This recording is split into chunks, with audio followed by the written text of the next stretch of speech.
तो इतना मैंने आप लोगों को पढ़ाया और इतना पढ़ने के बाद आप लोगों को एक चीज़ तो बहुत अच्छे से समझ में आनी चाहिए कि शिक्षा का अपना जिस देश ने किया है उसको उसकी सज़ा भुगतनी पड़ी है, और भारत से अच्छा उदाहरण इस चीज़ का कोई भी नहीं हो सकता। आप देखोगे कि इतिहास में भारत में जितना शिक्षा का अपमान किया है उतना किसी और देश ने नहीं किया। भारत के पास आदि शंकराचार्य थे, भारत के पास अष्टावक्र थे, भारत के पास गीता, उपनिषद, दुनिया का जो उच्चतम ज्ञान हो सकता है वो सब कुछ भारत के पास था, लेकिन भारत ने उसकी कदर नहीं की। जिसका परिणाम क्या हुआ? जिसका परिणाम ये हुआ कि भारत को तैमूर ने आके लूटा, भारत को गजनवी ने आके लूटा, भारत को मुगलों ने आके लूटा, उसके बाद भारत को अंग्रेजों ने आके लूटा, और अब भी भारत लगातार हर क्षेत्र में लूटता ही चला जा रहा है।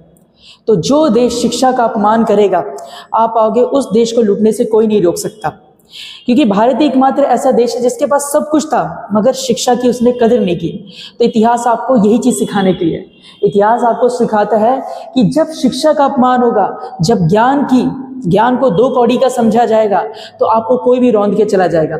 मुगलों ने किस बेस पर, अगर हम अंग्रेजों की बात करें तो अंग्रेजों ने किस आधार पर हम लोगों को लूटा? अंग्रेजों के पास शिक्षा थी, अंग्रेजों के पास टेक्नोलॉजी थी, साइंस थी, सब चीजें थी। और वो जिस समय अंग्रेज भारत के अंदर आए उस समय भी भारत की कंडीशन क्या थी? भारत रूढ़िवादी में, अंधविश्वास में, यही सारी चीजों में अटका पड़ा हुआ था। और अंग्रेज कहते हैं कि तुम जिसको पूछते हो हमने उसको नाप लिया।